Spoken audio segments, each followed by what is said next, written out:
اس کو کوئی پذیرائی نہ ملی، لوگوں نے کوئی خاص نہ پڑھا ادھر ادھر، وہ بڑے حیران ہوئے. لیکن شاعر تھے، عربی دان بھی تھے، انہوں نے پھر تھوڑی اور کوشش کر کی، ایک اور عربی کا قطعہ لکھا، کچھ اور اشعار لکھے، وہ بھی لوگوں کے سامنے پیش کیے، وہ بھی مقبول نہ ہوئے. یہ حیران کہ کیا وجہ ہے، ان سے زیادہ اچھا لکھ رہا ہوں، ان سے زیادہ علمی طور پر بھی مضبوط ہیں، شاعری کے حوالے سے بھی مضبوط ہیں، تو کیا وجہ ہے مقبولیت کیوں نہیں حاصل ہو رہی؟ پھر تیسری دفعہ ایک اور زیادہ مزید کوشش کر کے انہوں نے کچھ کلام لکھا، پھر بھی پذیرائی حاصل نہ ہوئی اس کلام.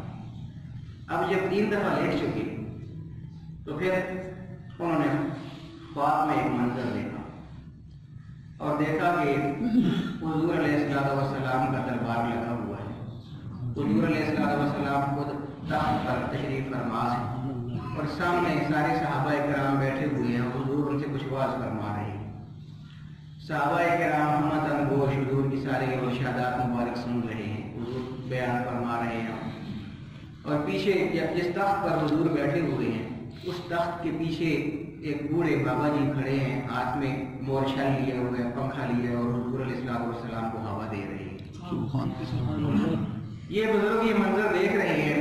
حضور علیہ السلام نے اپنا واعظ ختم کیا صحابہ کرام سے، اور جب خاموش ہوئے، واعظ ختم ہو گیا تو پیچھے مڑ کے دیکھا ان بابا جی کی طرف اور فرمایا ساتھی ذرا سامنے مجھ کو بلا نعرہ تکبیر، نعرہ رسالت.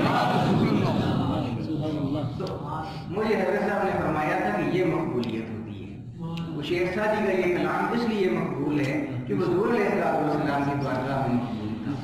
مجھے حضرت صاحب نے کہا کہ مجھے یہ خوشی ہے وہ اس وجہ سے نہیں ہے کہ مجھے صدارتی ایوارڈ مل گئی ہے یا مجھے سند امتیاز مل گئی ہے، مجھے یہ خوشی ہے کہ میں نے جو کتاب لکھی ہے سید الورا وہ حضور کی بارگاہ میں مقبول ہو. اور یہ اس مقبولیت کا میں آپ کو بتاؤں کہ کس انداز میں وہ کتاب مقبول ہوئی ہے. ہم تو حیران ہیں اللہ رب العالمین کا یہی بہت بڑا فضل کہ صدارتی ایوارڈ میں پہلا انعام حاصل کر لینا یہ بہت بڑا اعزاز ہے. اور عجیب بات یہ ہے کہ اس سے بھی بڑا اعزاز میں سمجھتا ہوں دنیاوی لحاظ سے، وہ آپ میں سے کم لوگوں کو معلوم ہوگا. 1998 میں یہ انعام ملا تھا سید الورا، پہلا انعام. کتنے سال ہو گئے ہیں اب؟ 20 سال. آج تک کسی کتاب میں یہ ایسا نہیں ہوا، کوئی تاریخ میں ایسا نہیں ہوا. ہر سال وزارت مذہبی امور مقابلہ منعقد کرتی ہے سیرت کا. پوری دنیا میں جو اس سال سیرت پر کتابیں لکھی جاتی ہیں، حضور کی سیرت پر کتابیں لکھی جاتی ہیں، وہ ساری اس مقابلے میں شامل ہوتی ہیں. ان سب کتابوں کو شامل کیا جاتا ہے. پھر بہت بڑی کمیٹیاں ہیں، یونیورسٹیوں کے جو وائس چانسلر اور یہ بڑے لوگ جو ہیں یہ ان کا جائزہ لیتے ہیں، پورا سال جائزہ لیتے رہتے ہیں ان کتابوں کو، اور پھر جا کے کوئی کتاب کسی ایوارڈ کے لیے منتخب ہوتی ہے. یہ پہلا ایوارڈ ملنا ہی ایک بہت بڑا ایوارڈ ہے. پھر یہ دیکھیں کہ 1998 سے پہلے ہر سال کسی نہ کسی کتاب کو صدارتی ایوارڈ میں سے پہلا، یہ 3 انعام ہوتے ہیں، پہلا، دوسرا اور تیسرا. ہر کتاب کو 1998 سے پہلے پہلا انعام بھی ملتا رہا، دوسرا بھی ملتا رہا، تیسرا بھی ملتا رہا. لیکن 1998 کے بعد اب 2018 تک دوسرا اور تیسرا انعام دیا جا رہا ہے، پہلا انعام نہیں دیا جا رہا. کہا جاتا ہے کہ جب سید الورا سے بہتر کتاب آئے گی پھر اس کو پہلا انعام. سبحان اللہ، اللہ اکبر، یا رسول اللہ،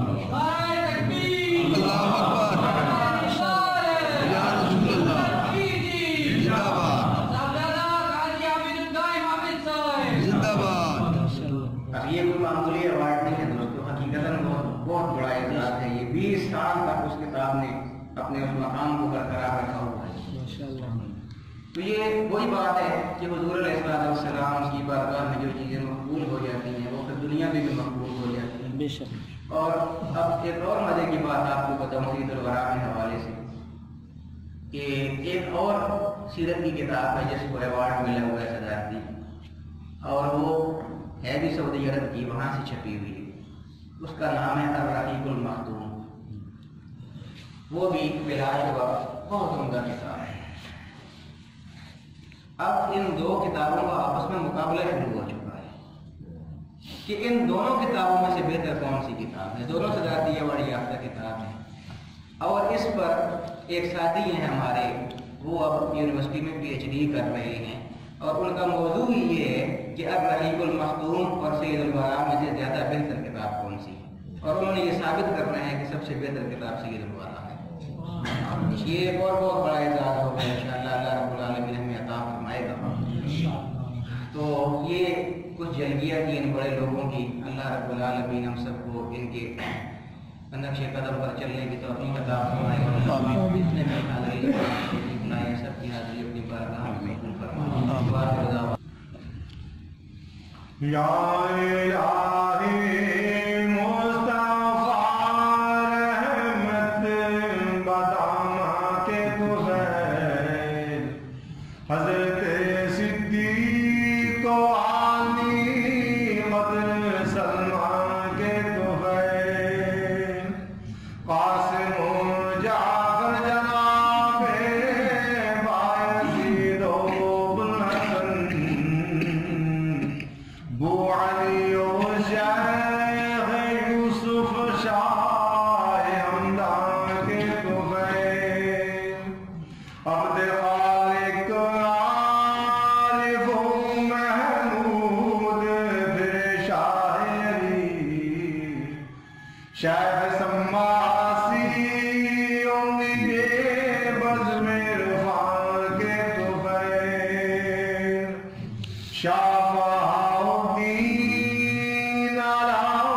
ربنا تقبل منا انك انت السميع العليم وتب علينا انك انت التواب الرحیم. رب العالمین ہماری یہ آج کی محفل اپنی بارگاہ میں قبول منظور فرمائے. آمین. رب العالمین جو کچھ بھی پڑھا گیا ہے یہاں پر قرآن شریف کے حوالے سے یہ باقی دیگر ذکر اذکار ہوئے ہیں رب العالمین سب اپنی بارگاہ میں قبول فرمائے. آمین. رب العالمین یہ نیک ہستیوں کو تذکرے کیے ہیں رب العالمین کی برکات ہم کو نصیب فرمائیے.